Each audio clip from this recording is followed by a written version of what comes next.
Hello everyone, this is Jay, and in today's video, I wanted to review a growth ETF that I personally like more than the S&P 500 index fund and ETFs. So here it is. Ticker symbol is SCHG, Schwab US Large Cap Growth ETF. Right now it's at a share price of $90.89. This fund tracks the Dow Jones US Large Cap Growth Total Stock Market Index. This ETF was also launched on December 11, 2009. And right here, as you can see, assets under management, $26.42 billion. And one of the things that I really like on this ETF is the expense ratio, 0.04%, which is for every $10,000 that you have invested in this ETF, you only pay $4. That is it. Only $4. Very low expense ratio, which I really like. PE ratio for this ETF, 40.64. I don't look at this. I like to invest into ETFs weekly, no matter where the price is at. I always like to DCA. That's what I feel is like the best strategy for ETFs. Leave me your opinion in the comment section, but I really like to buy ETFs on a weekly basis and hold them for some time. Dividend yield is only at 0.42%, but you don't go by the dividend on this growth ETF. It's mainly focused on the price appreciation. As you can see, the payout ratio is only 17% for this ETF. Holdings, 251 holdings on this ETF. 52-week low of $61.63. 52-week high, $93.18. And if we go into the holdings, as you can see, Microsoft is at the very top at 12% position in this ETF. Then Apple, 10% position in this ETF. Then Nvidia in the top 3. Of course, which ETF doesn't hold Nvidia, right? That is heavy in the tech sector. 8.75%. Amazon, 6.55%. Meta, which started paying a dividend, 4.5%. Both Google ticker symbols right here. One is at 3.4%, the other one at 2.8%. Eli Lilly, another one that is very popular out there in the community, 2.4%. AVGO, Broadcom, 2%. Visa is the last one in the top 10 at 1.8%. But as you can see right here, you still see many great companies like UNH, United Health Group, MasterCard, Tesla, Costco, Advanced Micro Devices, Salesforce, Netflix. You just see it, Intuit, S&P Global. So many of these, BlackRock, so many of these great companies that are also held in the S&P 500. But let's compare it to the S&P 500, right? So as you can see right here, I have it opened up. Total return, I selected the total return, SCHG and VOO. I'm comparing them to VOO. And in the last month, which is the first selection, VOO is beating SCHG. SCHG has a 1.2% performance. VOO 2.5 performance, 2.5%. Then in the last 6 months, let's open the last 6 months. SCHG definitely taking a lead right here at 18.98% positive return compared to the S&P 500 index fund or ETF at 14.4%. Then if you open the last year, definitely SCHG taking a nice lead right here of 50% in the positive in total returns compared to VOO, 32.6%.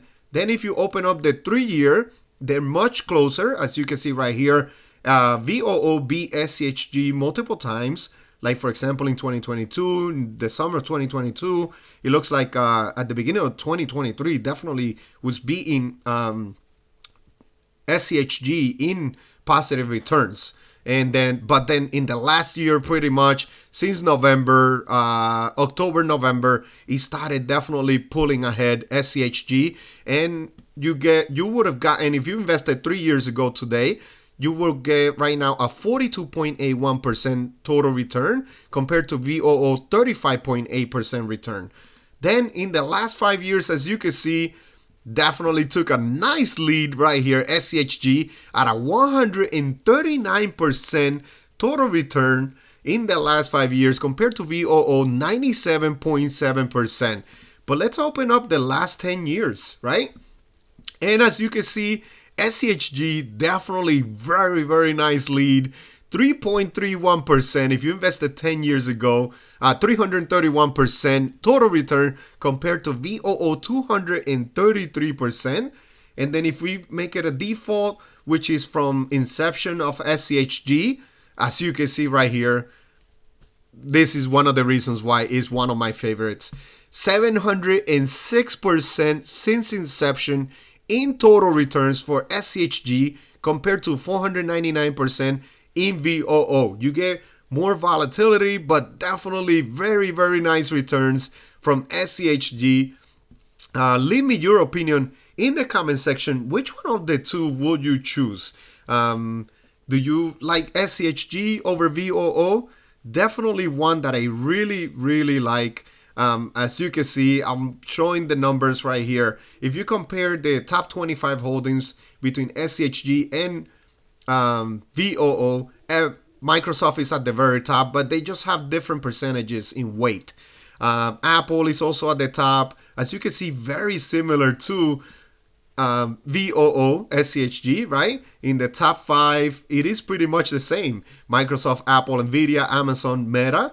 Then you have Google in number 6. But then you have Berkshire Hathaway in VOO. I do not see it on SCHG. But you see the other ticker symbol of Google, Eli Lilly, Broadcom, Tesla, same as SCHG, JP Morgan Chase. I did not see that one in SCHG because they like growth. United Health Group, Visa, ExxonMobil, I also didn't see in SCHG. That's one of the top holding. But definitely very, very similar. So please leave me your opinion in the comment section. SCHG or an S&P 500 index fund. What do you choose? Look at the numbers right here. I definitely like SCHG. Spoiler alert, I do have it in my Roth IRA, SCHG. I really, really like it. I'm holding for the next 20 years. I've been buying weekly, on a weekly basis, and I'm planning on holding for 20 years before I sell any of those. And it's going to be nice and tax-free, right? And then I'm going to put all those proceeds to probably SCHD or let's see which ETF will be really, really nice. Maybe DGRO will be a very nice dividend ETF in the future. But please, don't forget to subscribe, like the video, and leave me your opinion. Which one of these two would you choose if you were in my shoes? I'm definitely thinking about giving my kids SCHG with the total stock market, with a total stock market ETF. Those are the two options that I have as of right now. All right, everyone. So I hope you enjoyed this one, and I'll see you on the next one. Thank you. Disclaimer, I'm not a financial advisor, and this is for entertainment purposes only. Please do your due diligence and research before investing in the stock market. Thank you.